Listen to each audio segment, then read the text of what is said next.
El ADN de la pobreza, ese ha sido el tema durante el año 2013 a través de estos programas con la Fundación Football Forever.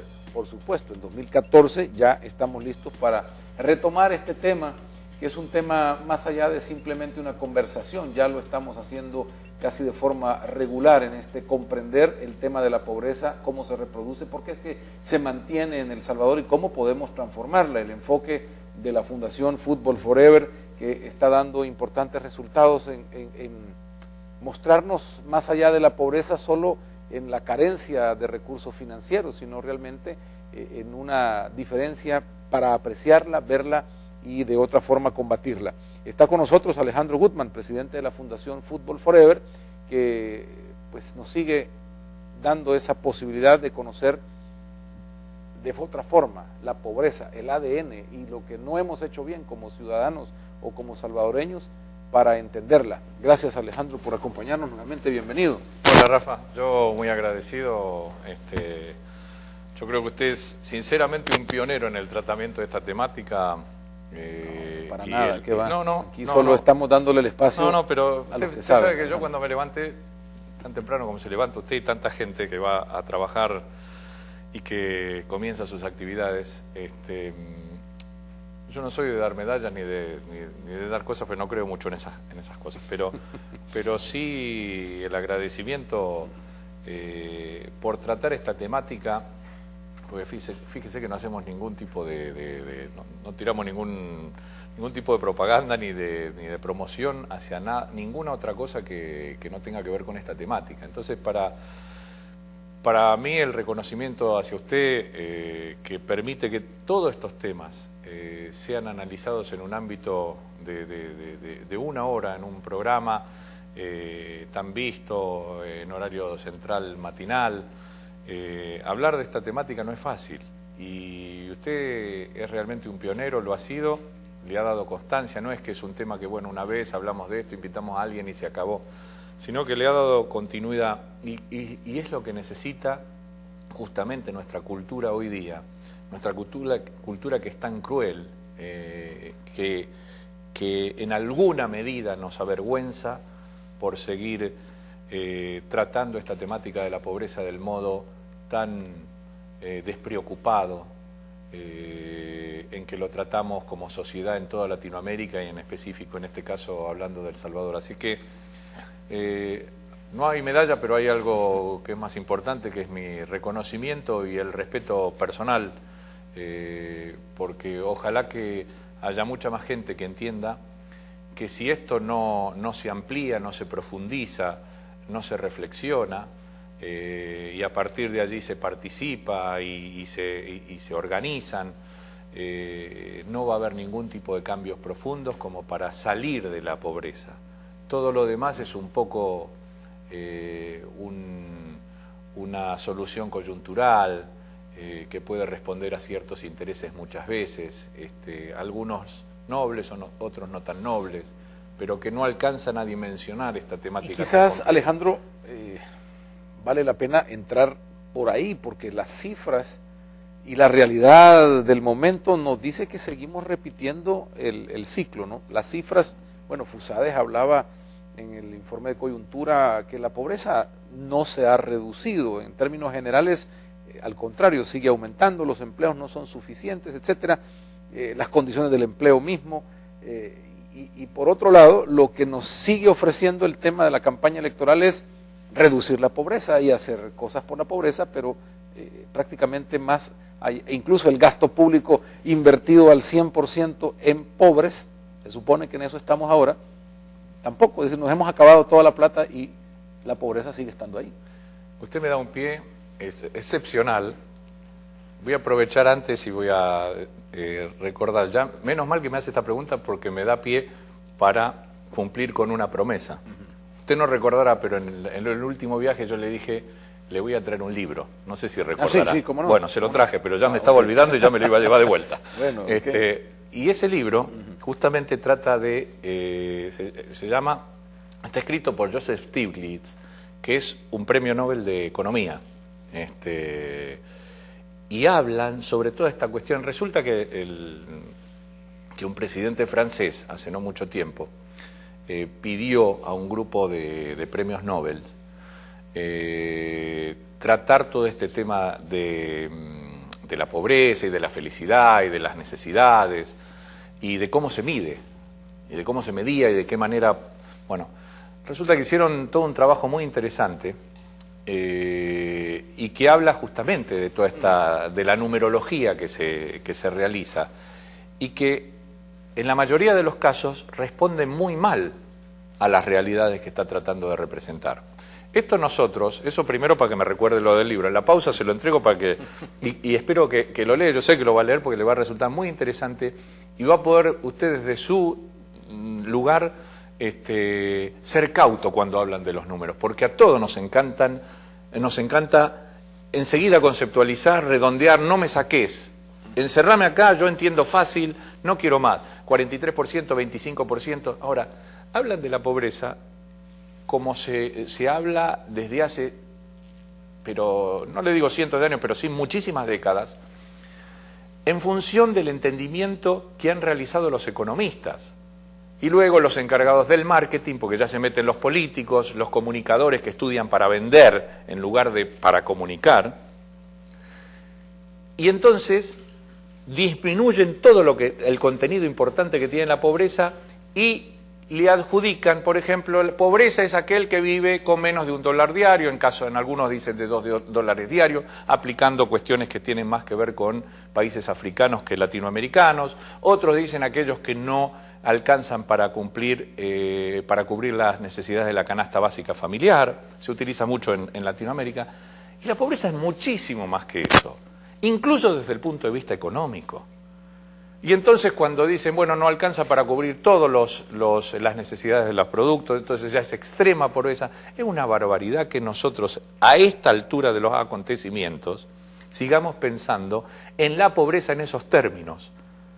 Y dejemos que los políticos y las organizaciones internacionales y todo lo que rodea de algún modo el sistema de ayuda y cooperación y desarrollo siga manejando esta temática, porque nos llevan los economistas, los políticos, estos encargados del marketing y comunicadores, en la que ellos se sienten cómodos y de la cual no quieren salir.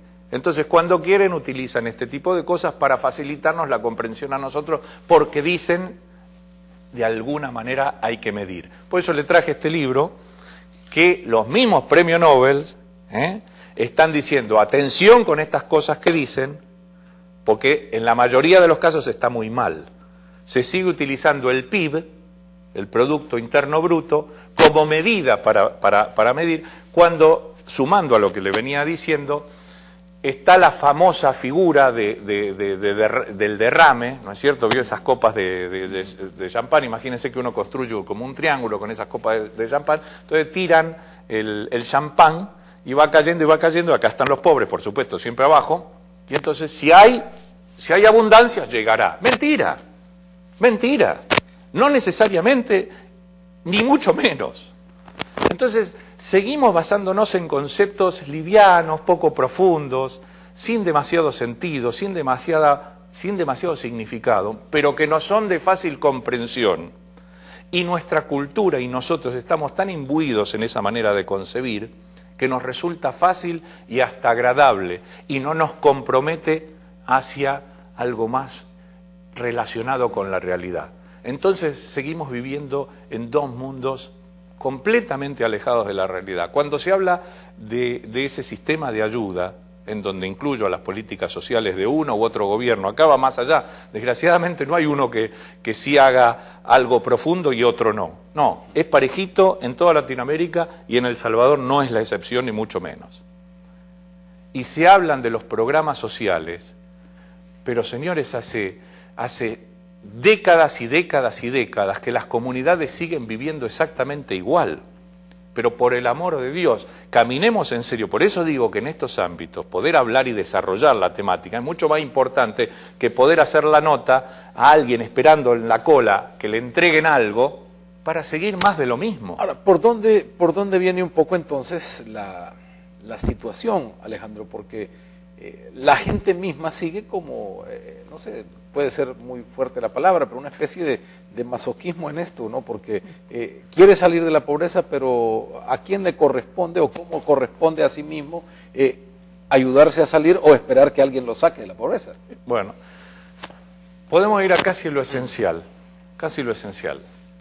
Primero, por el tratamiento arcaico, la conceptualización arcaica que se tiene de la pobreza.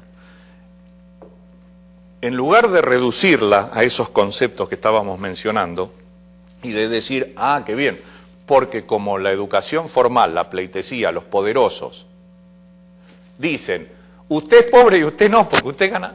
No, pero mire, yo soy pobre igual, aunque tenga para la canasta, comemos salteado, no comemos las 3 comidas, no puedo mandar a mis hijos a la escuela, no puede continuar con su educación, no puede, bueno, un montón, las relaciones, el ámbito, el flujo sociocultural que por allí transita, etcétera, etcétera, etcétera. No me puede considerar pobre porque si me alcanza para la canasta familiar, usted no tiene idea de lo que es pobreza. Entonces, esa conceptualización, en vez de encerrarla, ampliarla como cultura. Cuando podamos abrir y tener una interpretación amplia de lo que significa la pobreza, empezaremos a descubrir que los recursos existentes para trabajar y hacer ese tratamiento mucho más eficaz se amplía. Y ahí entran un montón de otras cosas que hoy no se utilizan. Porque hoy se entiende que la manera de atacar la pobreza o de trabajar en este ámbito es con programitas sociales, con algún trabajo que nos permita ahí vivir y cubrir. El asunto. Y es que tiene que ver con esta manera cultural que nosotros nos dicen. Y al final, cuando uno no tiene la posibilidad de utilizar demasiado la palabra en los ámbitos, de reflexionar sobre estos temas, porque está muy preocupado por el diario vivir, entonces se la termina creyendo. Si todos los días y por décadas y por generaciones le dicen, bueno, vos salís de la pobreza con un trabajito o con dinero y punto, entonces, desgraciadamente, cualquier cosa que está atada a ese concepto es lo que sirve. Lo demás está todo como anulado, mientras que hay una cantidad de recursos importantísimos de parte de la sociedad, incluyendo de parte del otro mundo del que no vive bien, el otro 50%, que pueden ser utilizados y deben ser utilizados para salir de la pobreza. El problema es que los programas y todo el sistema de ayuda no está pensando en cómo salir de la pobreza. No trata eso. Trata puntualmente, habla de la prevención, habla de algún programa que le ayude a algo específico, de cuestiones aisladas, en lugar de tomar la pobreza como algo integrado a toda nuestra cultura. En la medida que sigamos reduciendo, en lugar de ampliar estos temas, por eso es importante programas como este, que todas las instituciones, que todos los vecinos, la sociedad en general, la universidad, con la importancia que reviste la universidad en los recursos maravillosos que significan, como institución social que puede, si la universidad deja de darle la espalda a su pueblo más necesitado, como ha venido haciendo hace décadas, y le diría cientos de años, sobre todo en Latinoamérica y sobre todo en El Salvador, para convertirse en una diferencia, en lo que significa la diferencia, en marcar la hegemonía, yo soy, vos no sos, yo valgo más, vos no tanto. Estamos bien que uno sí pueda entrar y el otro no. No es casual que a partir de la perpetuidad que se da en la falta de continuidad económica se produzca el embudo para el desarrollo de la vida de la gente al no poder entrar, entre otras cosas, a la universidad. Hay quien dice que este sistema o esta visión de la pobreza, Alejandro, es una visión que sigue y sostiene la pobreza para seguir vendiendo el discurso únicamente, y que alguien se sigue beneficiando de que la pobreza no se acabe y se sigue vendiendo el discurso. Pero que seguimos con conceptualizaciones, Rafa, que asustan. O sea, yo no le digo que me asustan, porque ya si yo le dijera que me asustan estas cosas, pero que sorprenden por por lo tontas. O sea, es tan obvio, tan desagradable el mensaje que envía, la violencia que envían el sistema de ayuda y cooperación hacia los pobres y hacia el resto de la sociedad. Y el resto de la sociedad, la que anda más o menos bien, entra en esa dinámica. Hemos aprendido en esta cultura individualista, yo tengo muchas cosas que hacer, si tengo algo que me sobre o en algún momento especial de la vida del país, o en algún momento de suma urgencia que nos conmueve alguna nota de la televisión, si yo puedo donar algo, te lo paso, no me toques mucho a ver si todavía me... y hasta ahí llegué.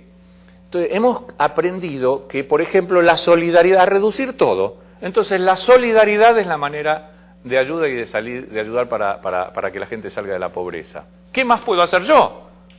Dice la persona que tiene la suerte de vivir en un ámbito más o menos que de funcionamiento cotidiano que le permita vivir más o menos bien. Y la solidaridad es una sola de las patas de la mesa. No puede convertirse la solidaridad y dejarse a una universidad, por ejemplo, en un funcionamiento dándole esa espalda a su pueblo. No puede ser que los BID de este mundo tengan doble discurso permanentemente, que el USA tenga doble discurso permanentemente, que las Naciones Unidas tengan doble discurso permanentemente, y nosotros como tontos, en un momento escuchamos al BID que dice, no, deben apuntarle a esto porque ustedes esto lo están haciendo mal. Cuando ellos hacen mal, y saben que están haciendo mal, un montón de cosas que lo único que hacen es perpetuar este sentido. No hay UNICEF, no hay una profundización, ni un intento siquiera de profundización para mejorar estas situaciones. Hay como progresos paralelos que dentro de la misma temática y sin salir de esos ámbitos para seguir perpetuando a esos mismos que trabajan y que tienen los objetivos un tanto distorsionados en relación a la realidad que se vive desde hace décadas, desde hace cientos de años. Ahora, El Salvador ha profundizado en esto, Alejandro, en lugar de salir el discurso y la campaña, y perdón que yo sé que la parte política no es parte de esto en forma directa, pero seguimos viendo una campaña donde efectivamente el que más ofrece, más votos saca, y la gente entonces está esperando que el que más le ofrezca es el que merece su voto. Y estamos en eso profundizando el tema, ¿no?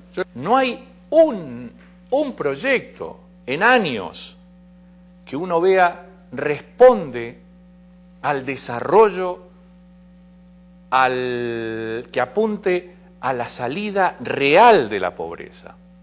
Que la gente con un trabajito que le permite comer, y es muy importante, y pagar la luz, etcétera, muy importante, ni hablar de la importancia que eso, pero con eso no puede salir de la pobreza. Si seguimos, no puede ser que sigamos entendiendo todas estas cosas con esta limitante a esta altura de los acontecimientos. Y la política está para sacar votos, para seguir en el poder, no está porque es más fácil, Rafa, es mucho más fácil hacer las cosas sin trabajar tanto que trabajando mucho. Porque para desarrollar hay que trabajar mucho, hay que comprometerse muchísimo, hay que ir a arar la tierra, hay que sacarse los zapatos y trabajar en la tierra, hay que sufrir el calor, hay que estar en estas comunidades, hay que estar donde vive el 50% de la gente. Esta gente tiene que evolucionar, participando, reflexionando, organizándose, y los otros tienen que revolucionarse. ¿Qué gobierno tiene ganas de pedirle a la otra mitad que se revolucione en sus conceptos? Si muchos de ellos van a decir, no, pará, sí, no. Si usted le pide a la universidad que ha estado cómoda y facturando, factura, y que al pueblo medio así. Ahora, cuando es necesario decir algo, dice, ¿no? Tenemos una proyección social, bueno, todo este descubrimiento, esta creación ficticia, artificial, poco profunda, desintegrada y desconectada de esa realidad que la gente necesita con su universidad. Si uno puede hacer las cosas obteniendo el voto de manera barata y de manera simple y populista, con algunos programitas, alguno que otro que más o menos está bien, pero que el 99% de lo que invierten recursos de todo tipo no tienen ningún tipo de conexión, ¿para qué se va a arriesgar a empezar a tocar situaciones que ya lo van a alejar de ese voto? Si del otro modo puede obtener los votos que necesita para estar allí. No hay esa vocación, yo no veo en los políticos esa vocación. ¿Será porque no pueden llegar? ¿Será porque los que realmente están preocupados por el desarrollo de la gente, porque su pueblo esté mejor, profundamente mejor, no pueden llegar a ser candidatos y a ser ideólogos con presencia? ¿Será que aquellos que lucharon tanto y fueron capaces de dar tanto, en algún momento se les olvidó en el proceso? Yo no sé qué es, pero hay un poco de todo eso en nuestros políticos latinoamericanos y seguramente en gran parte de los políticos mundiales. Yo hablo de los nuestros, de los que conozco más. A mí me asegura, de alguna manera, que los políticos, los cambios no van a venir de los políticos.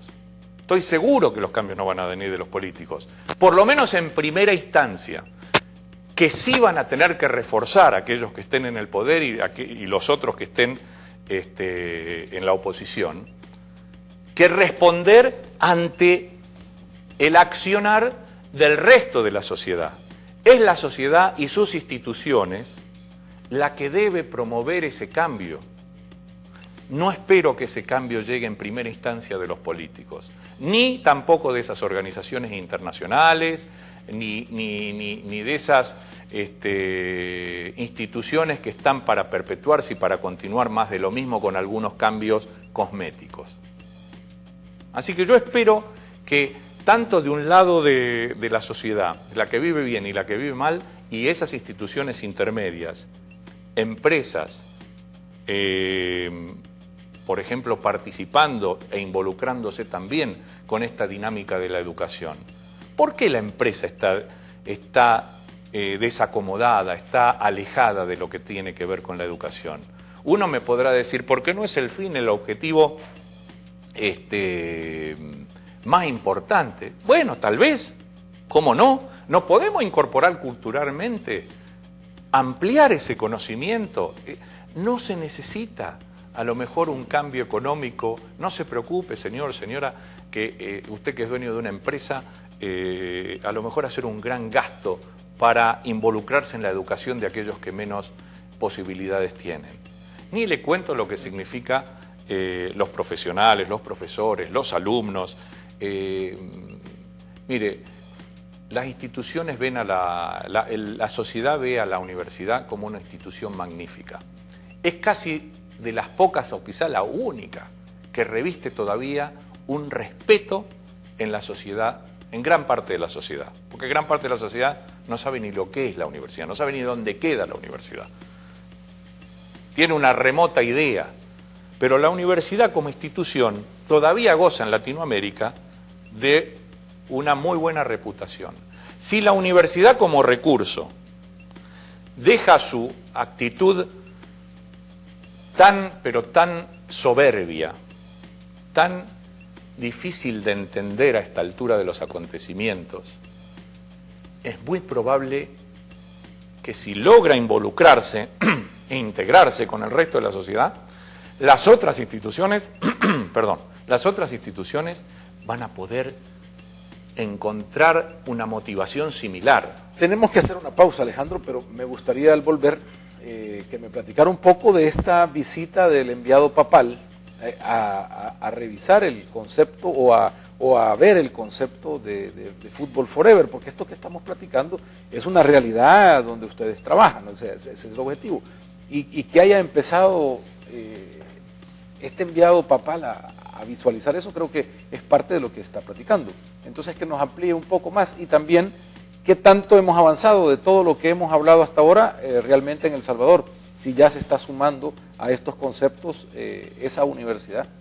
como concepto a este pensamiento del ADN de la pobreza. Enseguida volvemos.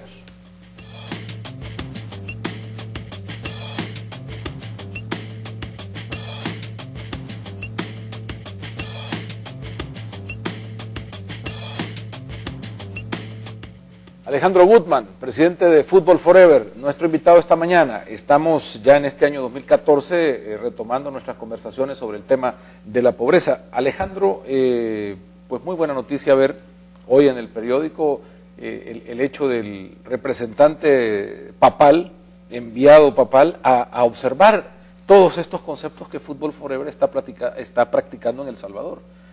¿Cómo ha sido esto? ¿O es una primera reacción de los que no están en el ámbito, pero pueden cambiar las cosas? Yo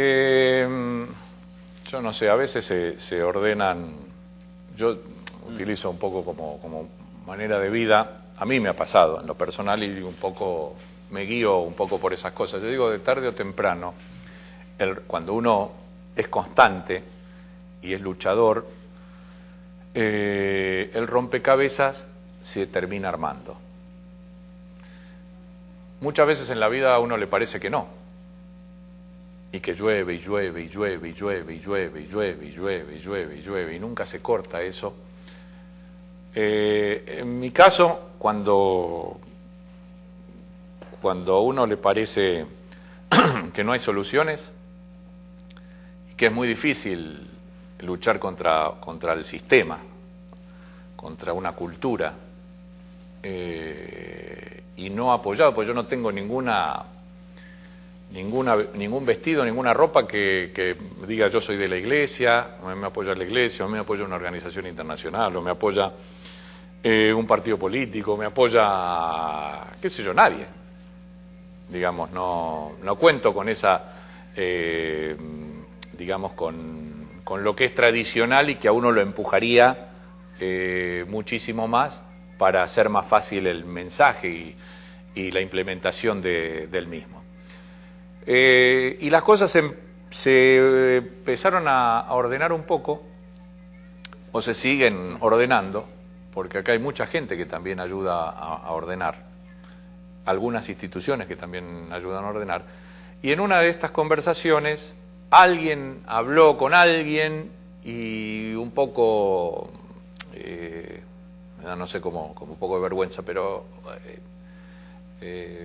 no digo admirado, pero sorprendido de lo que estábamos haciendo y cómo lo estábamos haciendo, diferente, con una conceptualización, una fundamentación importante, pero conectados con la realidad y ya con los resultados y trabajando en ese proceso.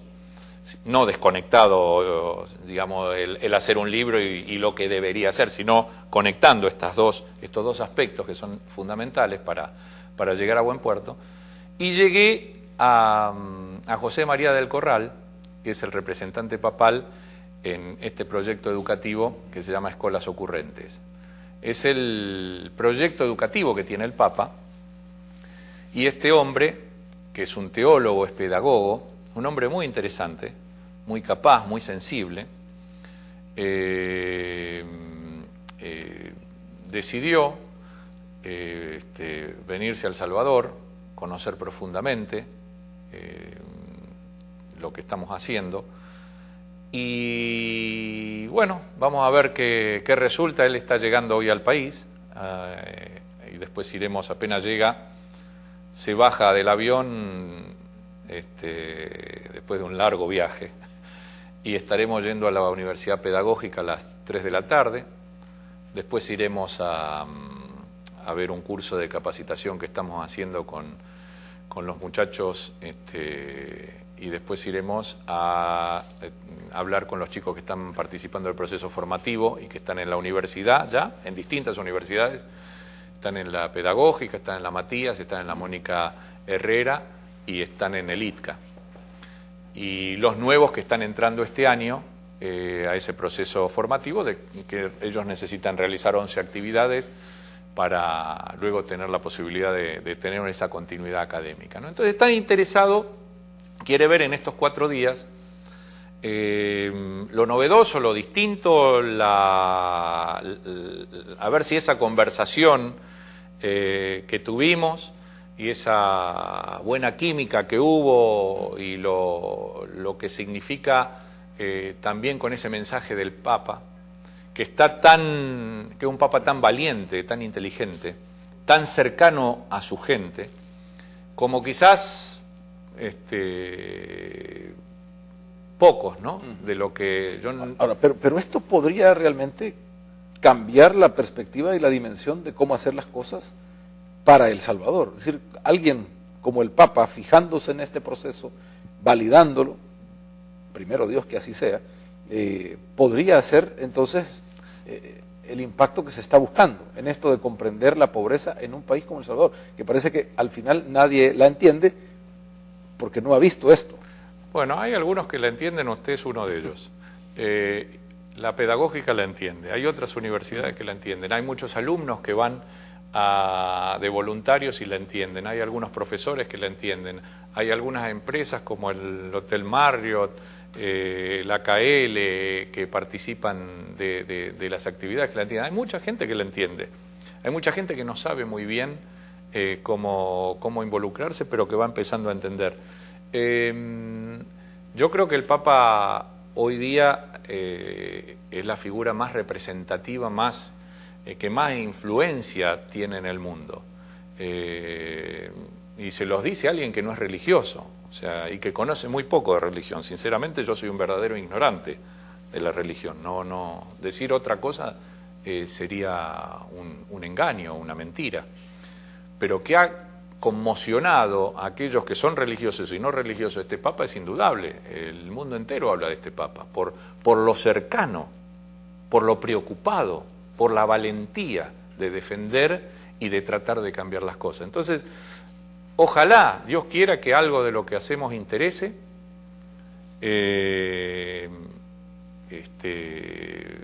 podamos coincidir en estas cuestiones. ¿Qué es lo que va a ver el señor del Corral? Es decir, ¿qué es lo que va a poder percibir de lo que ha sucedido en el terreno donde ha trabajado Fútbol Forever?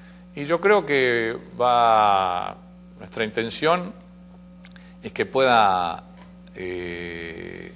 descubrir que la integración es la única base del desarrollo, que la integración entre los que viven adentro y los que viven afuera es absolutamente indispensable, que los programas aislados, si no se cambian por los programas para salir de la pobreza, no sirven, que la conceptualización arcaica de la pobreza hay que cambiarla por la interpretación amplia de la pobreza, que hay que hacer un cambio cultural, que la universidad ocupa un rol fundamental para colaborar en este proceso para salir de la pobreza, que debe ser reemplazada la educación normal que se recibe en las escuelas, sobre todo en las escuelas de los ámbitos empobrecidos, por una educación auténtica y real, que un progreso en la educación así como se tiene no va a cambiar nada, va a seguir perpetuando a los jóvenes en la pobreza.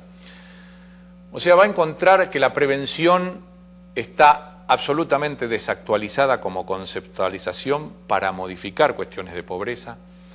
O sea, se va a encontrar con cuestiones que nosotros venimos trabajando hace muchísimos años y que espero que muchas de ellas, cuestiones que hacemos, de los cambios que están sucediendo hace ya varios años, en distintos niveles y de manera muy distinta, muy diferente,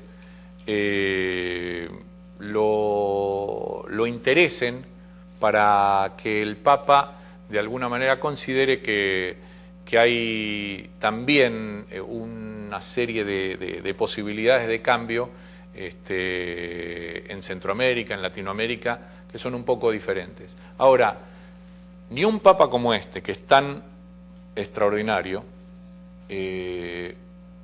puede solo.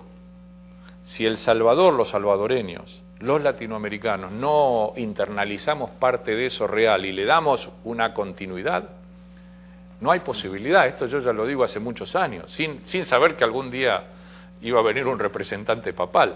Digo, aquí puede venir a hablar un papa como el Papa Francisco, o lo decía cuando estaba el Papa anterior, y muchachos, cuando se vaya, las aguas bajan y vuelve toda la normalidad. Si uno no incorpora eso, no reflexiona sobre eso y le da una continuidad y hay una perseverancia en esto y acepta la posibilidad de cambio y se trabaja en esa posibilidad de cambio y en esa necesidad del cambio, todo vuelve a lo mismo.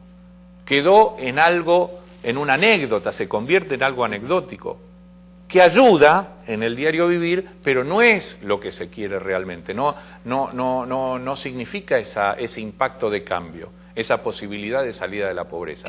Porque entiendo que va a ir a la Campanera. Sí. ¿Qué barrio va a encontrar ahora ahí? Va a encontrar un barrio tranquilo, sumamente estigmatizado, sumamente desorganizado, como son todos los barrios o la mayor parte de las comunidades empobrecidas de Latinoamérica y sobre todo en El Salvador, con muchísimas dificultades, con gente que no tiene dónde organizarse, ni siquiera está el espacio físico. Por eso, entre otras cosas, nosotros promovemos que en este país se deben crear 200 o 300 casas comunales, que cuestan 60, 70 mil dólares, como epicentro de desarrollo, no en un mero lugar de encuentro, epicentro de desarrollo. Porque no hay, hablan del desarrollo, de salir de la pobreza y todo esto. Bueno, de salir de la pobreza nadie habla, pero de combatir la pobreza, dicen. Y ni siquiera se dan cuenta que hay que empezar con lo mínimo. Primero, que la palabra sea significada para los más pobres, tenga significado, para que esto lo vamos a hablar quizás en otro programa. Porque la palabra en estos ámbitos significa solo que permite sobrevivir. La palabra en los ámbitos donde funcionan las cosas bien tiene un valor para el desarrollo, pero en el lugar en donde vive la gente pobre, la palabra no se utiliza, no creen en la palabra como factor de desarrollo. Entonces no hay un ámbito, ni siquiera físico, para participar, para reflexionar, para organizarse. ¿Cómo usted va a desarrollarse si no tiene ni siquiera un ámbito donde dialogar con su vecino, donde ejercer la posibilidad de la reflexión, de la comunicación? ¿Cómo se puede desarrollar a alguien si no tiene ni siquiera eso? Por eso las casas comunales son fundamentales. Yo me pregunto a esta altura, ¿cómo el país no apunta hacia la construcción de 200, 300 casas comunales? Tan poco lo que se entiende este fenómeno, esta cultura nuestra, que ni siquiera en lo más básico se dan cuenta cuáles son las causas de dónde o por dónde hay que empezar para combatir esta situación cultural. Muy bien, Alejandro, vamos a esperar la visita del representante del Papa y ojalá pueda llevarse estos conceptos y ayudarnos a difundir, no en el mundo, en nuestro país, el concepto para ir trabajando con más profundidad en esto del ADN de la pobreza, conocerla y pues revertir ese proceso que tiene El Salvador. Muchas gracias, Alejandro. Gracias, Rafael, éxitos. muy amable por la aquí invitación. Está mi libro, ya lo tengo. Bueno, me alegro. Aprovechamos en el corte comercial para que me lo entregara. Quedó cumplida la promesa. Les damos el proverbio de cierre para pasar luego a las noticias del Vaticano. En Proverbios 11:2 encontramos lo siguiente: hoy la arrogancia, mañana la vergüenza. La sabiduría vive con los modestos. Hasta mañana.